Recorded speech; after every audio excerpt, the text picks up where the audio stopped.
Good evening students. आज हम लोग चालू करने वाले हैं 12th का इंग्लिश का जो इंग्लिश किताब जो है ना जिस रैनवो उसका फर्स्ट चैप्टर इंडियन सिविलाइजेशन। सारे बच्चे की एक ही प्रॉब्लम होती है, इंग्लिश तो रीडिंग कर देते हैं या सही से कर नहीं पाते प्रोनाउंसिएशन, क्योंकि 9th 10th में सही से पढ़े नहीं होते हैं, जिससे कारण उनको बहुत ही कठिनाई होती है। एक समय मुझे भी बहुत उससे कठिनाई हुई थी, तो मैं इसी के लिए हर एक सेंटेंस को हर एक वर्ड को आपको हिंदी में समझा के और जो इम्पोर्टेंट होगा एग्जाम के व्यू से उसे मैं तुम्हें आपको समझाएंगे बताएंगे जो क्या आपके एग्जाम के लिए बेहतर है। चलिए हम लोग शुरू करते हैं फर्स्ट चैप्टर फर्स्ट क्लास के दिन। अगर अच्छा लगे तो आप जरूर ज्वाइन होइएगा। मैं कोशिश करूँगा कि आपको स्टेप बाय स्टेप है ना आगे बढ़ो क्लास में और सारा इस चैप्टर को पूरा ख़त्म करके ही मैं ये वीडियो ख़त्म करूँ। ओके, चलिए शुरू करते हैं। Indian civilisation and culture, Mahatma Gandhi है ना, महात्मा गांधी इसके राइटर हैं। अच्छा, मोहनदास करमचंद गांधी इनका पूरा नाम है, मोहनदास करमचंद गांधी। इनका जन्म कब हुआ था तो 1869 में हुआ था। ओके, और मृत्यु कब हुआ था 1948 में। अच्छा, पॉपुलरली बस जाने माने तो इनको लोकप्रियता कब मिला और नॉन में जानना माना है ना, तो लोकप्रियता तो हुआ जाने माने किसके रूप में, तो एज ए बापू के रूप में। और क्या हुआ था तो फादर ऑफ द नेशन, राष्ट्रपिता है ना, राष्ट्रपिता के नाम में से जाने जाते हैं, मतलब कि लोकप्रिय हुए हमारे भारत में। अब सबको मालूम है कि राष्ट्रपिता कौन है, तो महात्मा गांधी है, ठीक है। और बापू की शॉर्टकट नाम क्या है, उनका बापू नाम है, ठीक है। अच्छा, वो जो मोर स्पिरिचुअल लीडर है ना वो एक कहते हैं आध्यात्मिक नेता भी थे, देन ए पॉलिटिशियन, मतलब राजनेता से बेहतर क्या थे, वो आध्यात्मिक नेता थे, ठीक है। पॉलिटिशियन वो होते हैं जो झूठ साच बोलते हैं, लेकिन ये ऐसा थे आध्यात्मिक जो झूठ साच उतना नहीं बोलते थे।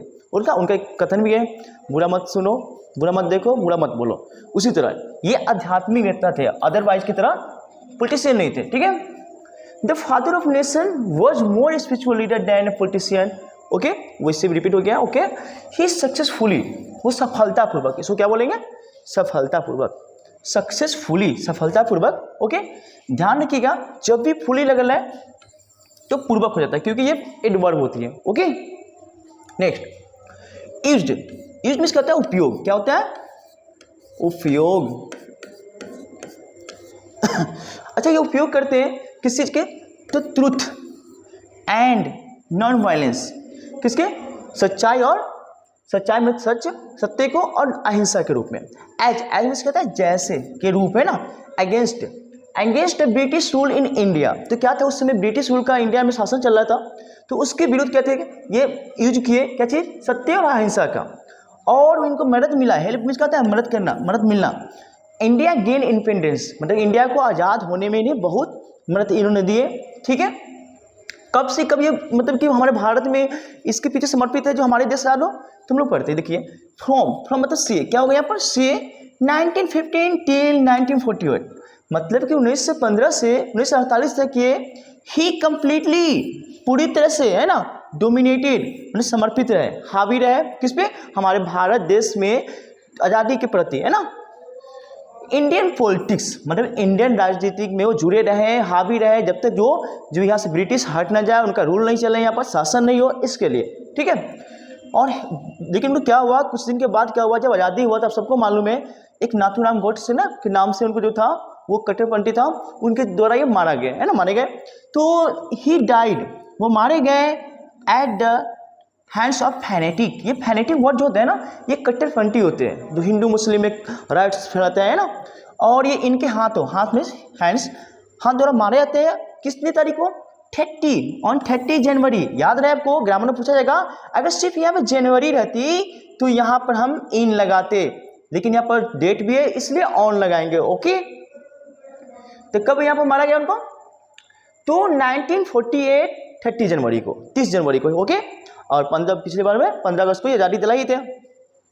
हिज ऑटोबायोग्राफी, ये आपको एग्जाम से व्यू से बहुत ही इंपॉर्टेंट है, ये पूछा जाएगा कि उनका ऑटोबायोग्राफी का नाम क्या है, तो बोलिएगा माई एक्सपेरिमेंट्स, है ना, विद ट्रूथ। ये उनका ऑटोबायोग्राफी है, अपने बारे में बताया है, ये पूछेगा एग्जाम में 1 नंबर का। ओके, द न्यूमरस, बहुसंख्यक में, न्यूमरस में क्या होता है, बहुसंख्या में आर्टिकल्स लिखे हैं, किस चीज में, किस पत्रिका में, तो फॉर यंग इंडिया, इंडिया के लिए बहुत सारा आर्टिकल लिखते थे, मतलब यंग इंडिया पत्रिका आती थी साप्ताहिक, जो उनके लिए बहुत सारा आर्टिकल्स लिखते थे, है ना। एंड द स्पीचेस, और उनका स्पीच भी लिखा जाता था उसमें, ओके। डेट कि he delivered on the different occasion, वो अलग अलग अवसर पे उस पत्रिका के द्वारा जनता के प्रति लोगों को में भेजा जाए, ठीक ना। तो reveal him not only as an original thinker but also great master of the chest. यहाँ समझिए था, देखिए यहाँ पे उन्हें एक रिवील, मतलब उनको बताना नहीं सकते हैं कि एक वो पॉलिटिशियन थे, है ना, ओरिजिनल थिंकर थे, है ना, बल्कि ऑल्सो वो इंग्लिश के आध्यात्मिक टीचर भी थे, जानकार भी थे, ठीक ना।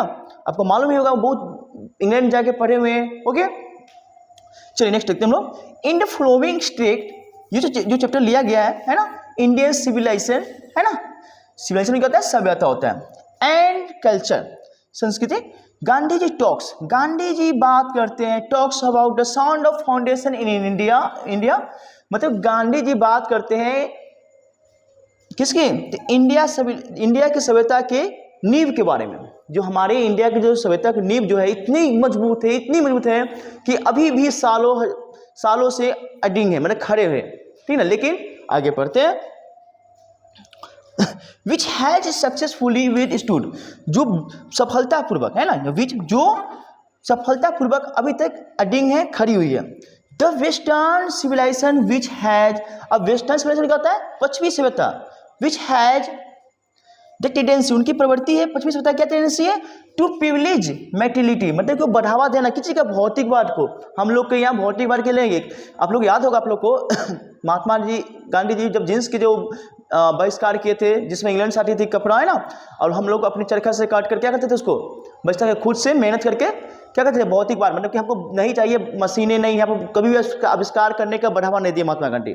लोग को बोलते थे खुद से ट्रैक्टर नहीं आविष्कार कीजिए, आप खुद बैलगाड़ी चलाइए, खुद मेहनत कीजिए।